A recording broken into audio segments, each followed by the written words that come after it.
Shalom à tous. La parashat Shoftim, parashat des juges, les premiers versets s'adressent aux juges de juger juste. Et il y a 5 expressions pour dire la même chose. V'shavtu et mishpat tzedek, il fera un jugement juste. Lotate mishpat, tu ne vas pas faire pencher la justice. Lotake panim, avantager quelqu'un. Lotikar shochad, prendre un corrupteur.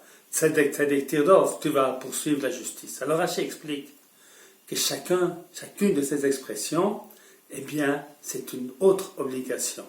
Et c'est tout ensemble qu'on peut ainsi avoir une justice vraie. Le Shaftu et Mishpat Tzedek, eh bien, ça se rapporte à ceux qui nomment les juges, c'est-à-dire à la collectivité qui va choisir ses juges. Eh bien, Shoftim v'Shotrim titen lecha. Eh bien, vous allez choisir des juges. Quels juges? Le Shaftu et Mishpat Tzedek. Des juges qui soient des juges neutres, qui n'ont pas une pensée, une manière d'être qui va avantager les uns plutôt que les autres. Le Tate Mishpat, c'est bien entendu le juge qui ne doit pas faire pencher la justice d'un côté ou de l'autre. Et le Takir Panim, qu'est-ce que de ne pas montrer un beau visage? J'explique. Il ne s'agit pas du jugement lui-même. Il s'agit de rapport que nous avons avec les deux côtés. Il ne faut pas sourire à l'un, être dur à l'autre.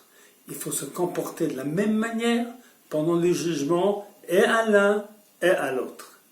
Et l'otikar shochad, ne pas prendre d'un corrupteur. Eh bien, même si ton intention est de prendre l'argent comme salaire de travail et pas pour juger du côté de celui qui t'a donné l'argent, eh bien, c'est tout à fait interdit. Car il y a une loi de la nature, que l'on penche du côté de celui qui nous a donné un cadeau. Et Shochad Yaver Ene Chachamim, c'est une loi de la nature humaine, que le cadeau que l'on a reçu nous fait pencher notre pensée d'un côté. Alors qu'est-ce que c'est la dernière expression, Tzedek Tzedek Tirdov? Tu dois poursuivre la justice, c'est toi. Lorsque tu as un problème avec quelqu'un, recherche un tribunal qui est le tribunal le plus honnête et le meilleur possible. C'est ainsi qu'on commence par la collectivité qui doit choisir les juges et par l'individu qui doit chercher le tribunal qui va être un tribunal cachère. Et les versets se terminent.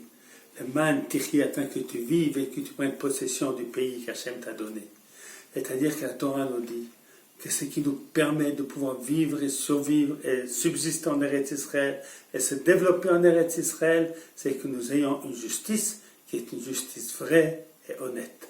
Et c'est ainsi que le prophète Isaïe, dans le premier chapitre, termine sa prophétie en disant Sion b'mishpat tipade v'shavea b'tzedaka.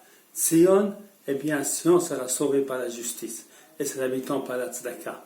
Eh bien, ce doit être un effort de nous tous de faire tout ce qui est dans notre pouvoir pour que la justice en Israël, eh bien, soit une justice vraie. Shabbat Shalom à tous.